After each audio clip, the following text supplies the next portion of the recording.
Hello student, now we are going to start next topic of geometrical optics, that is optical instrument. It is also a topic of JEE Mains. ये भी topic बेटा JEE Mains का है. Optical instrument हम लोग पढ़ेंगे क्या, समझ लेते हैं बेटा. हम लोगों ने रिफ्रैक्शन एंड रिफ्लेक्शन के फिनोमिनन को पढ़ लिया था. उसके करस्पॉन्डिंग मिरर, लेंस, प्रिज्म की प्रॉपर्टीज के थ्रू हम लोगों ने इमेज ट्रेसिंग जान ली थी बेटा, किस तरह से हम लोग इमेज ड्रॉ करते हैं. उस प्रिंसिपल पर बेस्ड कुछ इंस्ट्रूमेंट हैं जो हमारी डे टू डे लाइफ में यूज आते हैं. फॉर एग्जाम्पल बाइनोकुलर, आप लोगों ने छत पे खड़े होकर दूर की चीजें देखी होंगी बाइनोकुलर से. बाइनोकुलर मतलब दूरबीन, ठीक है बेटा. आपने देखा होगा एक सिंपल माइक्रोस्कोप मतलब मैग्नीफाइंग ग्लास. आपने लैब में एक्सपेरिमेंट किया होगा तो आपने इस तरह का कुछ सेटअप देखा होगा, मैग्नीफाइंग ग्लास. ये भी हमारे सिलेबस में है. इसको हम लोग सिंपल माइक्रोस्कोप भी बोलते हैं. आपने इसका यूज़ देखा होगा कि जो CID सीरियल आता था उसमें जो डिटेक्टिव्स होते थे वो फिंगर प्रिंट को सर्च करने के लिए इसका यूज़ करते हैं, और पामिस्ट्री में भी इसका यूज़ होता है बेटा. बाइनोकुलर का आपको यूज़ पता है. इस तरह से जैसे कोरोना चल रहा है, कोरोना में आपको पता है मेरे हाथ में वायरस है कि नहीं है मुझे नहीं पता, मगर अगर मेरे हाथों को मैं डायरेक्टली अपनी नेकेड आइज से देखूंगा तो मुझे कुछ भी नहीं दिखाई देगा. पर मैंने अगर माइक्रोस्कोप यूज़ किया तो हो सकता है मुझे दिखाई दे जाए कि मेरे हाथ में वायरस है कि नहीं है. तो microscope is also a optical instrument. मैंने अभी तक 3 चीज़ों के नाम ले लिए, मैग्नीफाइंग ग्लास और simple microscope. Binocular is like telescope, दूर की चीज़ देख रहे हो बेटा. एंड आपके लिए कंपाउंड माइक्रोस्कोप, बहुत माइक्रोन्स के ऑर्डर की चीज़ों को जिनको मैं देख नहीं सकता अपनी नेकेड आइज से, उनके लिए मैंने कंपाउंड माइक्रोस्कोप यूज़ किया. क्लियर होगी बात बेटा. ऐसे बहुत सारे इंस्ट्रूमेंट होते हैं. हम लोग बेसिक 3-4 इंस्ट्रूमेंट के बारे में पढ़ेंगे. Camera is also optical instrument. Clear हुई बात बेटा. तो ऑप्टिकल इंस्ट्रूमेंट में हम लोग इन सारे जो मैंने इंस्ट्रूमेंट लिए जो हमारी डे टू डे लाइफ में यूज आ रहे हैं उनके बेसिक प्रिंसिपल को, कंसेप्ट को समझेंगे, किस तरह से उनका जो काम है. काम क्या है, जैसे माइक्रोस्कोप का काम है छोटी चीज की इमेज को बड़ा करके दिखाना. बाइनोकुलर और टेलीस्कोप का काम है दूर की चीज को पास करके दिखाना. पास करके दिखाने का मतलब क्या हुआ, जैसे मैं इस पेन को देखूं और लेट सन को देखता हूं, मुझे सन और पेन का साइज लगभग सेम दिख रहा है, बट एक्चुअली आपको पता है सन का size is very very large in comparison to our earth. लेकिन वो मुझे छोटा दिखाई दे रहा है बिकॉज उसने कुछ एंगल सबसेंड किया या कुछ इमेज जो उसकी बन रही होगी मेरी आंखों पर वो इतनी बड़ी बन रही है जितनी इस पेन की बन रही है. क्लियर होगी बात बेटा. तो अब जो सबसे बेसिक भगवान ने जो मुझको देखे भेजा optical instrument, that is our human eyes. मैं ह्यूमन आइज की बात करता हूं बेटा. ह्यूमन आइज में आप मतलब x इक्वल टू 0 मतलब आप 0 डिस्टेंस के ऑब्जेक्ट से लेकर इनफाइनाइट डिस्टेंस के ऑब्जेक्ट को देख सकते हो. Infinite sun moon stars are like infinite distances, उनको भी हम देख रहे हैं. अगर मैं रीडिंग करता हूं तो मैं कॉपी को 20 सेंटीमीटर पे रख सकता हूँ, 60 सेंटीमीटर पे भी रख सकता हूँ. और अगर मैं रोड क्रॉस करता हूँ तो जो बोर्ड्स पे, साइन बोर्ड्स पे लिखा होता है उसको भी मैं पढ़ लेता हूँ, विच इज अप्रॉक्स 10, 20, 30, 50 मीटर्स. और अगर मैं ड्राइविंग कर रहा हूँ तो 500 मीटर्स तक की डिस्टेंस पे कार आती हुई जाती मुझे दिखाई देती है. यानी मेरे जो आइज का फिनोमिनन है उसके लिए मैं 10-20 सेंटीमीटर से लेकर इनफाइनाइट डिस्टेंस की चीजों को देख पाता हूँ. क्लियर होगी बात.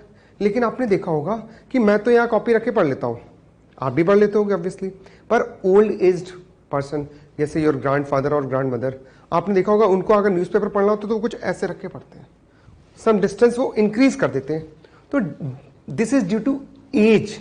एज की वजह से आपने आइज का फिनोमिनन पढ़ा होगा. आइज में स्लेरी मसल्स होती है, कार्निया होता है, करोना होता है, बहुत सारे पार्ट होते हैं और उनसे मिलकर आपकी आइज बनी होती है. उसका प्रिंसिपल आपने 10th क्लास बायोलॉजी में पढ़ा है बेटा. तो उनकी जो मसल्स होती हैं आइज की वो थोड़ा सा वीक हो जाती है बेटा.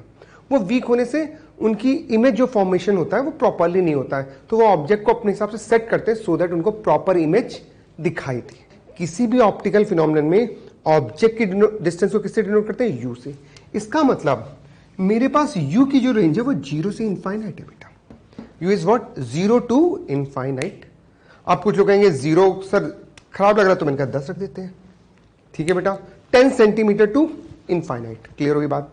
लेकिन आपने देखा होगा ओल्ड एज पर्सन क्या करते हैं, उसको थोड़ा सा आगे शिफ्ट करते हैं. तो यानी उनके लिए वो 10 सेंटीमीटर ना होकर लेट सपोज 50 सेंटीमीटर है. क्लियर होगी बात. ये किस पे डिपेंड कर रहा है, एज पर. एज पर कैसे डिपेंड कर रहा है मैं थोड़ा सा रिकॉल कराता हूं. ये जो आप ये आइज का फिनोमिनन है, ये आइज का लेंस होता है. जो सिलेरी मसल्स होती है वो आपके लेंस को कंप्रेस या रिलीज करती है। कंप्रेस या रिलीज करने से क्या होगा बेटा, लेट सपोज मैं आपको बना के दिखाता हूँ। ये इस तरह से लेंस है, इस तरह से अगर लेंस है तो इसकी जो इन दो सरफेस की रेडियस ऑफ कर्वेचर, इन दो सरफेस की रेडियस ऑफ कर्वेचर वो ज्यादा है। अगर मैं ऐसे करता जाऊंगा, इस तरह से बेंड करता जाऊंगा, तो ये इसका कर्वेचर, इसकी रेडियस ऑफ कर्वेचर कम होती जाएगी। अगर रेडियस ऑफ कर्वेचर कम हो जाएगी तो फोकल लेंथ भी चेंज हो जाएगी। फोकल लेंथ का फॉर्मूला पता ही है आपको, lens maker formula 1/f is equal to mu minus 1/r1 minus 1/r2। यहाँ mu g by mu m होता है, मैंने एयर के लिए लिख दिया बेटा। Mu is refractive index of material of lens. Clear होगी बात। अगर मैं रिलैक्स करता जाता हूं बेटा, रिलैक्स करता हूं तो रेडियस ऑफ कर्वेचर बढ़ती जाती है, रेडियस ऑफ कर्वेचर बढ़ती जाती है तो 1/r घटता जाएगा, 1/r घटेगा तो 1/f का रिलेशन आ जाएगा।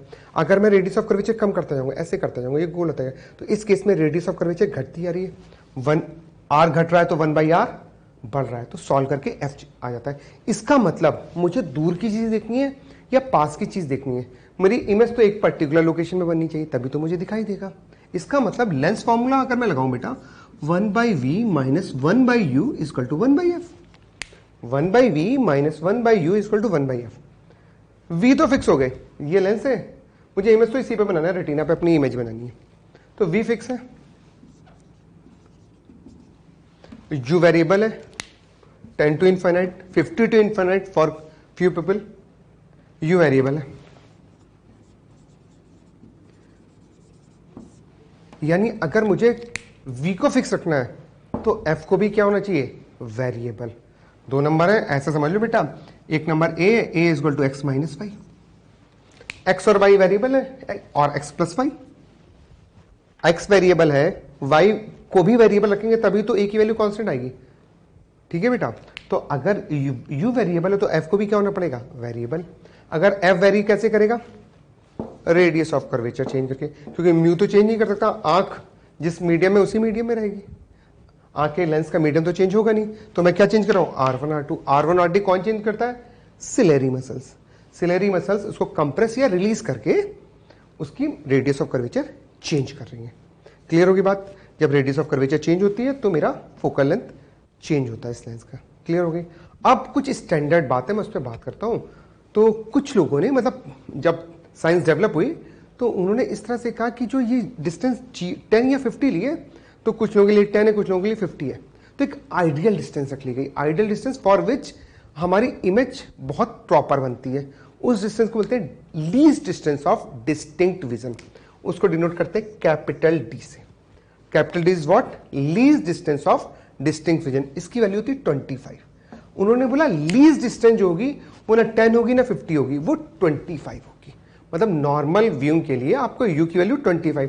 आप जब स्कूल जाते होगे तो आप, जब आपने प्राइमरी क्लासेस शुरू की होंगी तो आप पढ़ रहे होगे तो आपके टीचर आपको बार बार इस बात पे बोलते होंगे, ना बुक बहुत क्लोज रखिए आइस के, ना बहुत दूर रखिए, प्रॉपर डिस्टेंस पर रखिए।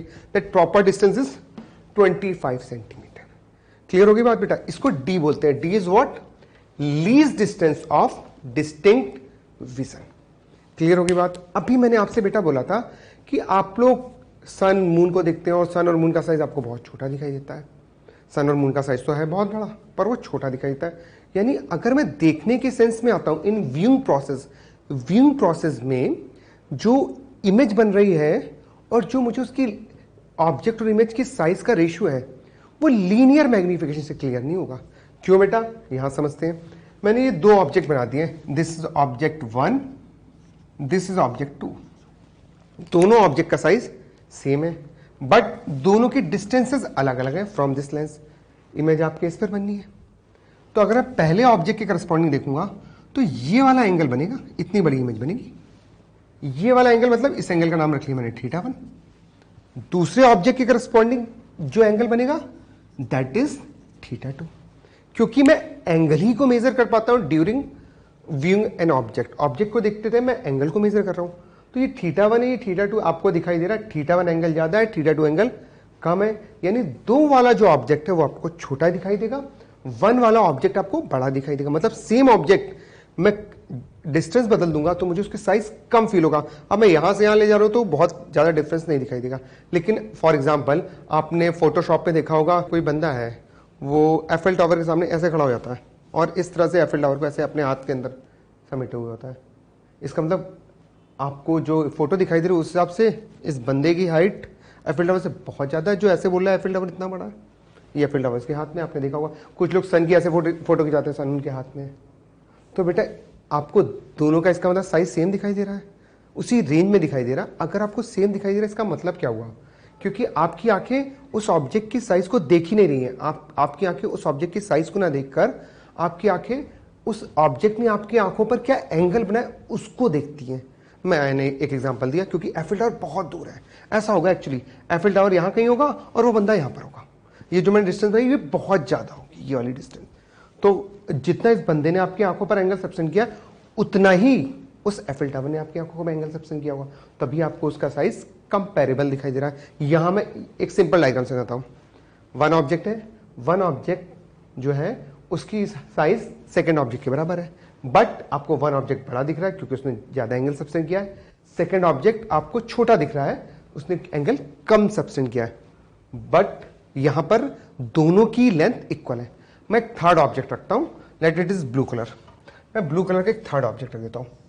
आपको मैंने ड्राइंग बना रहा हूं तो आपको दिख रही है कि थर्ड ऑब्जेक्ट की हाइट 1 2 दोनों से ज्यादा है। मैं रे डायग्राम बनाता हूं।